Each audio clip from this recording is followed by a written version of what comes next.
Mari kita membuka firman Tuhan di dalam kitab Perjanjian Lama, Yesaya pasal 43.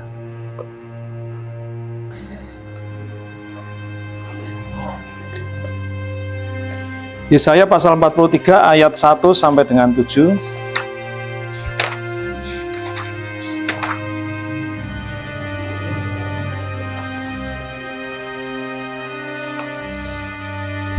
Akan saya bacakan. Allah adalah satu-satunya penebus. Tetapi sekarang beginilah firman Tuhan yang menciptakan engkau, hai Yakub, yang membentuk engkau, hai Israel. Janganlah takut, sebab aku telah menebus engkau. Aku telah memanggil engkau dengan namamu. Engkau ini kepunyaanku. Apabila engkau menyeberang melalui air, aku akan menyertai engkau. Atau melalui sungai-sungai, engkau tidak akan dihanyutkan. Apabila engkau berjalan melalui api, engkau tidak akan dihanguskan, dan nyala api tidak akan membakar engkau. Sebab akulah Tuhan Allahmu yang Maha Kudus, Allah Israel Juru Selamatmu. Aku menebus engkau dengan Mesir, dan memberikan Ethiopia dan Seba sebagai gantimu. Oleh karena engkau berharga di mataku, dan mulia, dan aku ini mengasihi engkau, maka aku memberikan manusia sebagai gantimu, dan bangsa-bangsa sebagai ganti nyawamu. Janganlah takut, sebab aku ini menyertai engkau. Aku akan mendatangkan anak cucumu dari timur, dan aku akan menghimpun engkau dari barat. Aku akan berkata kepada utara, berikanlah, dan kepada selatan, janganlah tahan-tahan. Bawalah anak-anakku laki-laki dan dari jauh, dan anak-anakku perempuan dari ujung-ujung bumi. Semua orang yang disebutkan dengan namaku, yang kuciptakan untuk kemuliaanku, yang kubentuk, dan yang juga kujadikan. Amang inang yang terkasih dalam Tuhan Yesus Kristus, hari ini kita belajar bagaimana kita berharga di dalam Tuhan. Kitab Yesaya ini mengatakan kepada kita semua bahwa di ayat 4 dikatakan, oleh karena kita berharga di mata Tuhan dan mulia, karena kita dikasihi oleh Allah sendiri, maka Allah memberikan manusia sebagai ganti kita dan bangsa-bangsa sebagai ganti nyawa kita. Nah, ayat ini jelas berkata kepada kita semua bahwa kita berharga di mata Tuhan. Mungkin kita pernah melihat di koran, di majalah, atau mungkin di Google, manusia itu hanya sekedar debu dan tanah. Mungkin ada yang menulis seperti itu. Tetapi hari ini kita tahu bahwa kita ini berharga di mata Tuhan. Jangan pernah kita merasa saya ini nggak berharga, saya ini siapa. Tapi kita di ayat ini dikuatkan bahwa kita berharga di mata Tuhan. Ada sebuah kisah tentang seorang anak dan seorang ayah. Ayah ini menaruh sebuah ikan arwana di dalam akuarium.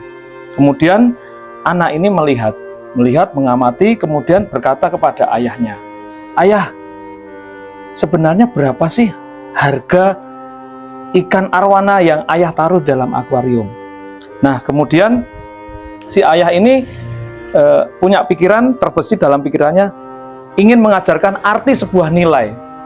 Nah, kemudian berkata kepada anaknya, "Nak, coba masukkan ikan arwani ke dalam plastik berisi air, kemudian bawa ke tetangga sebelah yang suka ikan." Nah, kemudian masukkan, dibawa, kemudian ditanya, "Pak, ini harga ikan akuariumnya berapa ya?"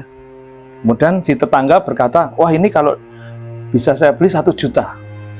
Nah, kemudian anak ini pulang lagi lapor kepada ayahnya, "Ayah, ternyata tetangga itu mengatakan ikan ini harganya 1 juta, ayah." Nah, kemudian ayah berkata lagi, "Coba kalau seandainya ikan ini dibawa ke pasar, tanya kepada orang-orang di pasar, kan pada jualan ikan." Nah, kemudian ditanya, orang itu berkata di pasar, "Wah, ikan ini paling cuma 750.000. Kemudian si anak ini pulang lagi ke rumah, berkata kepada ayah, "Ya, kalau di pasar harganya malah turun 750.000. Wah, rugi dong kita," gitu. Nah, kemudian ayah berkata kepada anaknya yang ketiga, "Nak, coba masukkan ikan arwane ke dalam plastik berisi air, dan ini sertifikatnya, sertifikat pemenang lomba dengan lomba antar ikan gitu ya. Bawa ke toko yang menjual ikan." Nah, kemudian dibawa, ditanyakan di sana, "Wah, Dek, kalau ini saya jual, saya beli, harganya bisa 100 juta. Wah, si anak ini kaget. "Wah, kenapa kok tadi 1 juta? Di pasar 750 ribu, di tempat orang yang jual akuarium bisa 100 juta. Wah, luar biasa ini." Kemudian anak ini pulang. Ya, ternyata kalau ikan ini saya bawa ke tukang akuarium yang jual-jual ikan itu, harganya bisa sampai 100 juta ya. Wah, kita untung besar nih ya. Nah, kemudian ayahnya berkata, "Inilah nak, kalau kita berada di tempat yang tepat, kita itu sangat berharga." Nah, ayah ini telah mengajarkan arti sebuah nilai kepada anak tadi, bahwa kita ini akan sangat berharga kalau kita berada di tempat yang tepat. Seperti kita ini akan berharga di tempat yang tepat, dan orang yang tepat yang bisa menghargai kita. Jangan kita berada di tempat yang tidak tepat, pasti kita tidak dihargai. Harga diri kita nggak ada. Tapi ketika kita masuk ke dalam lingkungan yang tepat, otomatis kita akan berharga dengan harga yang luar biasa. Nah, di kitab Yohanes pasal 3 ayat 16, mungkin Amang Inang pernah membaca atau ingat, "Karena begitu besar kasih Allah akan dunia ini, sehingga ia telah mengaruniakan anaknya yang tunggal," dan seterusnya. Sehingga ia telah mengaruniakan anaknya dan menebus dosa-dosa kita. Ya, menebus dengan darah anaknya. Allah telah mengganti dosa-dosa kita, mengorbankan anaknya di dalam Yohanes 3 ayat 16. Nah, inilah harga yang luar biasa yang diberikan oleh Tuhan. Saya lihat di dalam Matius pasal 10 ayat 30 sampai dengan 31, begini firman Tuhan. Dalam Matius pasal 10 ayat 30 sampai dengan 31, "Dan kamu, rambut kepalamu pun terhitung semuanya. Sebab itu janganlah kamu takut, karena kamu lebih berharga daripada burung pipit."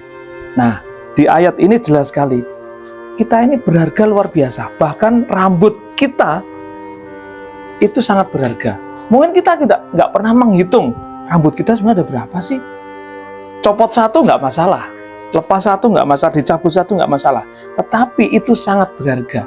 Inilah di dalam firman Tuhan di ayat 30 sampai dengan 31 di Matius 10. Sangat berharga. Di situ juga dikatakan bahwa Allah menjaga kita seperti menjaga biji mata. Nah, Amang Inang, kalau kita lihat biji mata ini ketika kena debu, otomatis kita pasti akan langsung dibersihkan. Karena ini sangat vital sekali, alat vital kita. Nah, seperti itulah perlakuan Tuhan kita, Allah kita kepada kita. Kita ini adalah biji mata Tuhan. Sangat vital. Ketika kita melakukan kesalahan, pasti harus dibersihkan. Pasti harus dibilas supaya bisa bersih kembali. Nah, ada 3 poin yang saya berikan pada siang hari ini. Ketika kita dijaga oleh Tuhan, yang pertama, kita jangan merasa lemah. Kita jangan merasa kecil hati, lemah. Terkadang kita, karena sifat kemanusiaan kita tuh kadang merasa lemah. Aduh, saya ini siapa? Saya ini nggak bisa apa-apa. Sering seperti itu. Tetapi ketika kita sudah dijaga Tuhan, mari kita jangan merasa lemah. Ingat di dalam Kejadian pasal 1 ayat 26. "Baiklah kita menjadikan manusia menurut gambar dan rupa kita, supaya kita berkuasa atas ikan-ikan di laut, dan burung-burung di udara, dan atas ternak, dan atas seluruh bumi, dan atas segala binatang melata yang merayap di bumi." Jadi kita manusia ini menguasai atas segala yang diciptakan oleh Allah. Jadi kita jangan merasa lemah. Yang kedua, tetaplah kita hidup benar. Kalau kita jangan merasa lemah, mari kita tetap hidup benar di hadapan Tuhan. Mungkin orang-orang lain, wih, mereka kok cepat kaya, dari mana itu ya? Mungkin, nah, mari kita tetap hidup benar. Kita tetap melakukan hal yang benar di mata Tuhan. Jangan sampai melakukan hal kesalahan. Jangan sampai melakukan hal-hal yang tidak baik. Ini poin kedua, yaitu di dalam Yohanes 17 ayat 23.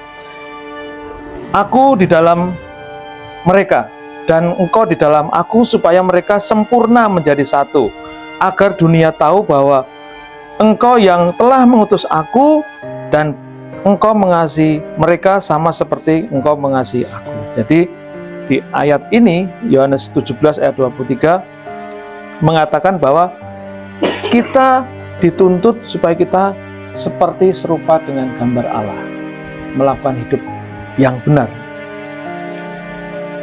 Nah, lalu poin yang ketiga, tetaplah berbuat baik. Kalau tadi buat benar, yang ini berbuat baik. Efesus pasal 2 ayat 10 berkata, karena kita ini buatan Allah, diciptakan dalam Kristus Yesus untuk melakukan pekerjaan baik yang dipersiapkan Allah sebelumnya supaya kita hidup di dalamnya. Nah, kita semua di dalam kitab Efesus pasal 2 ini dikatakan bahwa kita ini buatan Allah, diciptakan oleh Allah dengan tujuan yang baik. Allah menciptakan kita manusia masing-masing ini punya tujuan masing-masing. Gak mungkin Allah menciptakan kita itu gak ada tujuannya, langsung. Tetapi di sini dikatakan bahwa tujuan saya siapa? Tujuan saya ngapain? Oh, tujuan saya ternyata di sekolah supaya ngajari anak-anak jadi pintar. Mungkin tujuan Amang Inang yang lain, oh pekerjaannya di sini. Nah, beda-beda. Ini tujuannya yang diciptakan Allah untuk kita semua. Oleh sebab itu, mari kita tetap melakukan pekerjaan baik. Nah, masih ingat kita mungkin dengan perumpamaan talenta di Alkitab, di dalam Lukas pasal 15. Tuhan itu memberikan talenta kepada semua orang. Yang pertama itu 5 talenta. Yang kedua 2 talenta. Dan yang ketiga adalah 1 talenta di dalam Lukas. Nah, Tuhan nggak membeda-bedakan, yang penting tetap dikasih. Walaupun itu jumlahnya banyak atau sedikit, tetap dikasih. Bukan Tuhan itu cuek, kamu nggak usah kasih talenta. Bukan seperti itu. Tetapi Tuhan menciptakan kita diberi talenta masing-masing seperti dalam perumpamaan di Lukas ini. Nih, berkatmu 5 talenta, kembangkan. 2 talenta nih kembangkan. 1 talenta nih kembangkan. Tetapi nanti saudara Amang Inang bisa membaca sendiri atau mungkin sudah pernah membaca, yang 5 dikembangkan jadi 5, yang 2 jadi 2. Tetapi sayang, yang 1 kenapa disembunyikan? Itulah, nah, sifat kemanusiaan kita mungkin di dalam ini.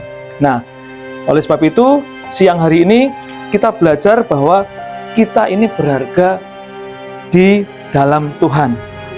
Sebuah nilai dari kita masing-masing, mari kita tetap yakin dan percaya bahwa kita ini berharga di dalam Tuhan. Saya pernah mengadakan ngasih perumpamaan di sekolahan. Kalau seandainya uang ini saya berikan seorang anak, uang 20.000 ini, pasti mereka mau seperti ini. Nah, uangnya masih bagus. Kalau uang ini saya berikan, saya lipat, kira-kira anak ini mau nggak? Tetap mau menerima ya. Kalau uang ini saya lipat lagi, tetap mau menerima. Saya lipat lagi, bahkan saya lipat sampai kecil. Apakah anak ini masih mau menerima? Tetap mau menerima. Kalau uang ini saya remas-remas sampai tidak berbentuk seperti ini, apakah si anak mau menolak? Nggak mungkin. Pasti dia akan menerima. Apa yang bisa kita pelajari? Walaupun kita dilipat-lipat, walaupun kita diremas-remas sampai tidak berbentuk, kita masih punya nilai, yaitu seperti uang ini. Tetap ada nilainya, 20.000, untuk beli apapun masih bisa. Nah, inilah contoh bagi kita semua, walaupun mungkin nanti kita di dalam masyarakat kita itu ya dicibir, disakiti, diomongin orang, tapi kita tetap bernilai di hadapan Tuhan. Nah, demikianlah firman Tuhan, kiranya menjadi berkat untuk kita semua. Mari kita tetap yakin dan percaya bahwa kita bernilai di hadapan Tuhan. Mari kita berdoa bersama-sama. Bapak yang di surga, kami bersyukur kepadamu Tuhan, pada kesempatan siang hari ini kami boleh belajar firman Tuhan. Biarlah firman-Mu ini menjadi berkat untuk kami semua, mengingatkan kami semua bahwa kami semua bernilai di hadapan Tuhan. Kami berharga di hadapan Tuhan. Sesungguhnya Engkau menciptakan kami, mempunyai tujuan dan maksud yang baik bagi kami masing-masing, khususnya kami di lingkungan Punguan Simorangkir, Secengkareng dan sekitarnya ini. Terima kasih Tuhan, Engkau hadir di tengah-tengah kami, memberikan kesatuan, memberikan bimbingan kepada kami semua, menjadi contoh yang baik bagi kami semua. Terima kasih Tuhan, dalam nama Tuhan Yesus kami bersyukur dan berdoa kepada-Mu. Amin.